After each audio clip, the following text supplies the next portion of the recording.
আসসালামু আলাইকুম সবাইকে। সবাই কেমন আছেন? আশা করি খুব ভালো আছেন। আমরাও ভালো আছি। আমি আজকে নিয়ে আসছি রুই মাছ দিয়ে কচুরমুখির তরকারি। রুই মাছ দিয়ে কচুরমুখির তরকারি করে দেখাবো। ফার্স্টে আমি রুই মাছগুলো ভেজে নিব। চলুন চুলাটা অন করে দেই। চুলাটা অন করে দিয়েছি। আমি দিয়ে দিব সরিষার তেল। আমি সরিষার তেল দিয়ে রান্না করতেছি। আপনারা সয়াবিন তেল যে কোনো তেল দিয়ে রান্না করতে পারেন।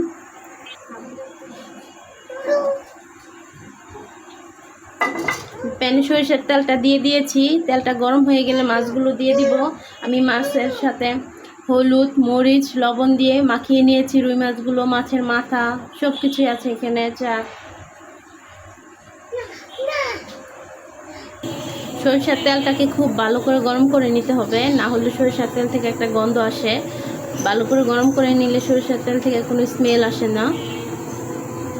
আমার তেলটা গরম হয়ে গিয়েছে। আমি এখন দিয়ে দিব মাছগুলো।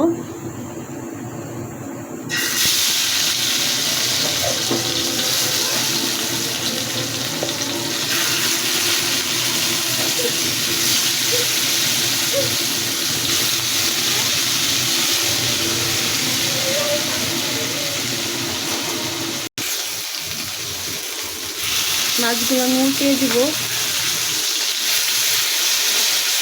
মাছগুলো আমি খুব সুন্দর করে কড়া করে ভেজে নিব।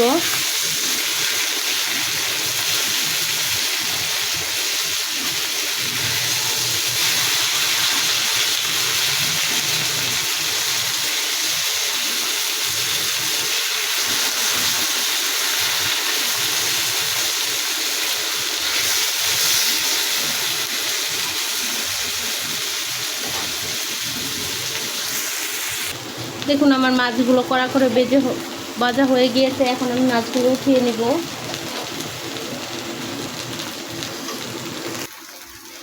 এখন আমি তরকারিটা বসিয়ে দিব। চুলায় কড়াই বসিয়ে দিয়েছি। তরকারিটা রান্না করতে করতে দেখিয়ে দিব কি কি মশলা লাগছে। কড়াইটা গরম হয়ে গিয়েছে। এখন দিয়ে দিব তেল। তেলটাও গরম হয়ে গিয়েছে। দিয়ে দিব পেঁয়াজ কুচি। আমি এখানে সরিষার তেল ইউজ করেছি। আপনার চাইলে অন্য তেল ইউজ করতে পারেন, যে কোনো তেল দিয়ে রান্না করতে পারেন।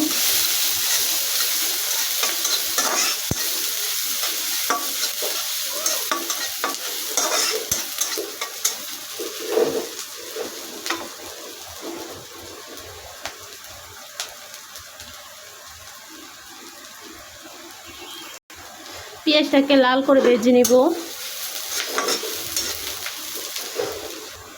দেখুন আমার পেঁয়াজটা লাল করে ভেজে নেওয়া হয়ে গিয়েছে। এখন দিয়ে দেব পরিমাণ মতো পানি।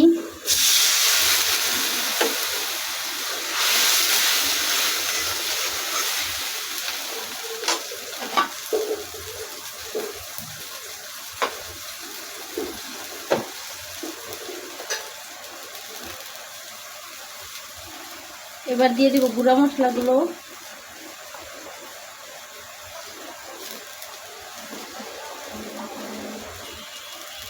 এক চা চামচ হলুদের গুঁড়া,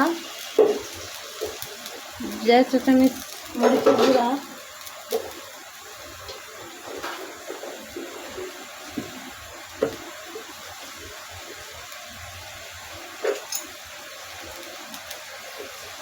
দিয়ে দেবো স্বাদ মতো লবণ। মশলাটাকে ভালো করে কষিয়ে নিব।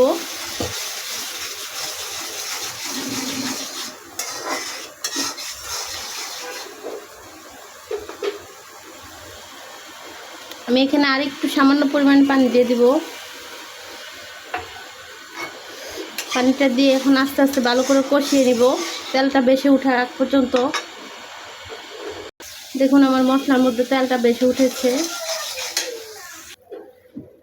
কচুরমুখিটাকে আমি আগে থেকে ধুয়ে ভালো করে সিদ্ধ করে নিয়েছি, যাতে কচুরমুখির যে বীজলাটা আছে ওটা চলে যায়। এখন আমি দিয়ে দিব কচুরমুখি। একটা বলক উঠিয়ে সিদ্ধ করে নিয়েছি, পুরোপুরি সিদ্ধ করিনি। এখন কচুরমুখির সাথে মশলাগুলো ভালো করে কষিয়ে নেব।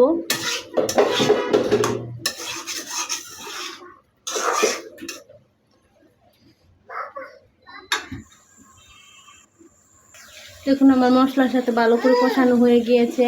এখন আমি দিব ঝোলের পানি। দেওয়ার আগে আমি কড়াইটা চেঞ্জ করে নিব, এটার মধ্যে ঝোলের পানি দিলে হবে না। দেখুন আমি কড়াইটা চেঞ্জ করে নিয়েছি। এখন আমি ঝোলের পানি দিয়ে দিব। কড়াইটা ধুয়ে আগে পানি দিয়ে দিব, কড়াইয়ের মধ্যে মশলাগুলো লেগে আছে।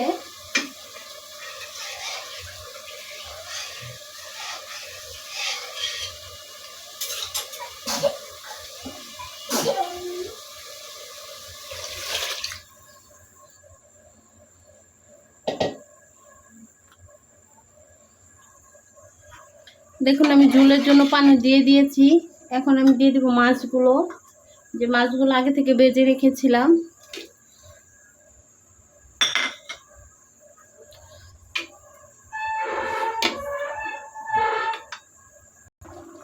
দেখুন আমার তরকারিটা বলক এসে গিয়েছে।